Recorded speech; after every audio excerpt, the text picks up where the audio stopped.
오늘 성경 말씀은 요한복음 6장 1절에서 15절입니다.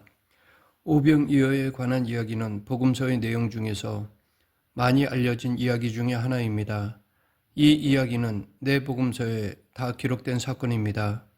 오병이어의 내용은 간단합니다. 5개의 빵과 2마리의 물고기로 5,000명이나 되는 사람들이 배불리 먹고 남은 것을 모았더니 12바구니나 되었다는 것입니다. 빵 5개와 물고기 2마리는 많은 것이 못 됩니다. 본문에 보면 이것은 한 아이가 갖고 있던 것이었습니다. 기껏해야 한 가족이 한 끼 먹을 정도에 불과합니다. 그것으로 5,000명이 먹는다는 것은 말이 되지 않습니다.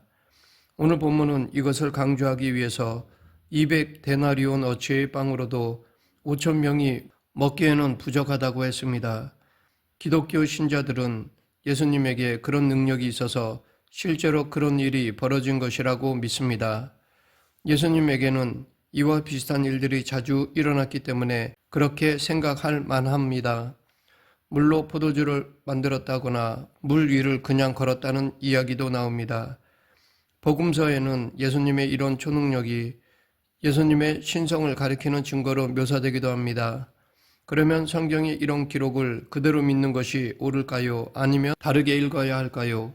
우리는 예수님을 마술사로 믿지 않습니다. 마술은 아무리 대단하다 하더라도 눈속임에 불과합니다. 예수님을 이런 종교적 엔터테이너로 믿는 것은 바른 신앙이 아닙니다. 또 어떤 사람은 오병이어를 좀 더 합리적으로 해석합니다. 5,000명이나 되는 많은 사람들이 각각 자기 먹을 것을 갖고 있었지만 서로 눈치를 보다가 어린아이가 오병이어를 내놓자 기도할 때 모두 몰래 자기 것을 내놓아 서로 나누어 먹고 나머지를 모으니 12바구니가 남았다는 것입니다. 또 어떤 이들은 이 사건을 영적인 것이라고 해석합니다. 실제로 빵을 먹고 배부른 것이 아니라 말씀을 먹고 배부른 것이라고 말합니다. 우리는 당시에 무슨 일이 일어났는지를 정확하게 파악할 수는 없습니다. 하지만 당시 전혀 예상하지 못한 어떤 굉장한 일이 일어난 것은 분명합니다. 놀라운 경험이었습니다. 복음서 기자들이 전하려고 하는 핵심이 바로 이것입니다. 그렇기 때문에 오늘의 우리들에게 그들의 경험이 무엇인지를 파악하는 것이 중요합니다. 다행스럽게도 요한복음은 공관복음서와 달리 그것을 정확하게 전하고 있습니다. 오병이어를 경험한 사람들의 반응에 대해 사도 요한은 이는 참으로 세상에 오실 그 선지자라 라고 기록하였습니다. 그들의 반응은 그럴만합니다. 사람들의 먹을 것에 대한 문제를 해결한 사람은 하나님이 보낸 사람임에는 틀림이 없습니다. 유대인들의 특징은 하나님이 자신들의 역사에 개입하신다는 것을 믿는다는 것입니다.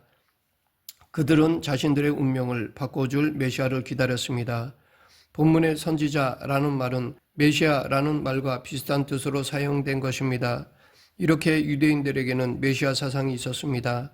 그래서 세례 요한은 옥에 갇혔을 때 예수님께 제자들을 보내서 당신이 바로 우리가 기다리는 오실 그분이십니까? 라고 묻게 했습니다. 오병이어 사건을 통해서 사람들은 예수님이 바로 그분이라고 확신할 수 있었습니다. 먹는 문제의 해결은 인류의 오랜 수건입니다. 오늘날도 마찬가지입니다. 먹고 사는 문제가 옛날에 비해서 훨씬 좋아졌지만 여전히 모든 사람들의 관심은 그것에 매달려 있습니다. 경제 살리기에 모두 몰입하고 있습니다. 요즘 세계 경제가 어렵다고 말들을 합니다. 실제로 어려울 수도 있습니다. 개인이나 나라가 부도날 수도 있습니다. 그런데 따지고 보면 이런 것은 대부분 상대적인 것입니다. 다른 나라나 다른 사람과 비교해서 가난하다고 느끼는 것입니다. 살기가 힘들어졌다고 느끼는 것입니다. 실물 경제가 나쁘다고 하면서 수출이 어려우니 내수 시장을 키워야 한다고 주장합니다. 이런 경제학자들이나 경제 관료들의 주장은 마치 호랑이 등에 올라타고 계속 달리게 하는 형국과 비슷하다고 볼 수 있습니다. 그러면 우리는 언제까지 생산과 소비의 악순환 속에서 살아야 하나요? 지금 가난의 미학을 말하는 것이 아닙니다. 오늘날 시대정신이 안고 있는 무한정의 탐욕을 말하는 것입니다. 그것은 죄가 아닐까요? 우리가 동의하든 않든 상관없이 지금 세상은 그렇게 돌아가고 있습니다.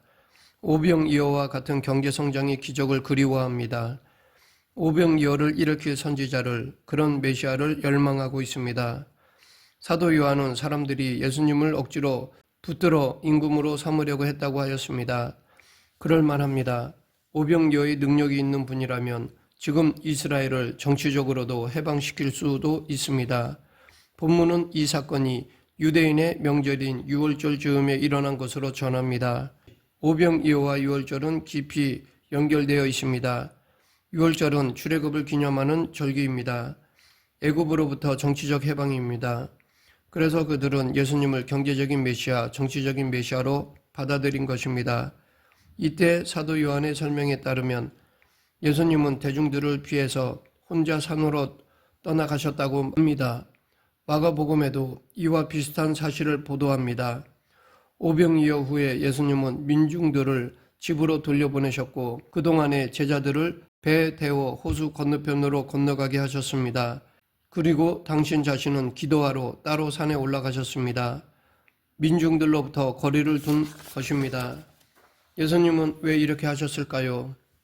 우리 생각에 어쩌면 이런 모습은 하나님의 일을 효과적으로 할 수 있는 좋은 기회를 놓치는 것처럼 보이기까지 합니다. 당시 상황을 보면 예수님에 대한 인기가 치솟고 있었습니다. 요즘 말로 인기가 짱이 되었습니다. 이 기회를 잡아서 부패한 예루살렘의 종교 지도자들을 몰아내고 더 나아가서 유대의 독립을 투쟁할 수 있었습니다. 이 세상을 새롭게 만들 수 있는 유일한 기회일지도 모릅니다. 만약 이때 예수님이 민중들의 요구를 받아들여서 혁명을 일으켰다면 유대의 역사는 그리고 세계의 역사는 예수님을 위인으로 세울 수 있었을 것입니다. 그러나 예수님은 그 모든 것을 뒤로하고 혼자 산으로 떠나가셨습니다. 예수님은 민중들의 혁명 의지를 외면한 것입니다. 민중들이 바라던 정치적 메시아를 버리신 것입니다. 이 사건 후에 예수님을 왕으로 삼으려고 했던 민중들은 빌라도 총독 앞에서 혁명가 바라바를 석방시키고 하나님의 아들 예수를 십자가에 처형시키라고 요구하였습니다. 그로 인해 예수님은 십자가 처형을 당하셨습니다. 오병이어를 둘러싼 본문 이야기는 기본적으로 예수의 왕권에 대한 메시지입니다. 당신을 왕으로 삼으려는 사람들의 요구를 거절하셨다는 것은 예수님의 왕권이 그들이 생각하는 왕권과 달랐다는 뜻입니다. 예수님은 물론 왕이십니다. 그러나 세상의 왕이 아니라 하늘나라의 왕이십니다.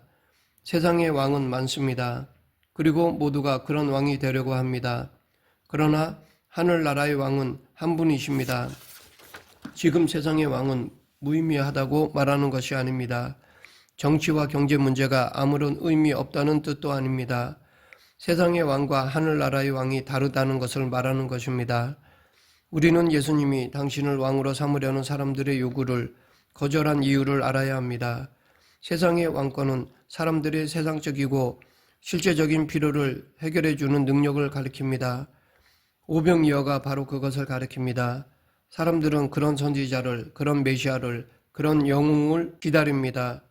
이 세상의 정치 지도자들은 그것을 해결해 주겠다고 약속합니다. 이것 나름으로 의미가 있습니다. 그러나 예수님의 왕권은 그것과 전혀 다릅니다. 예수님은 그런 요구를 늘 거절하셨습니다.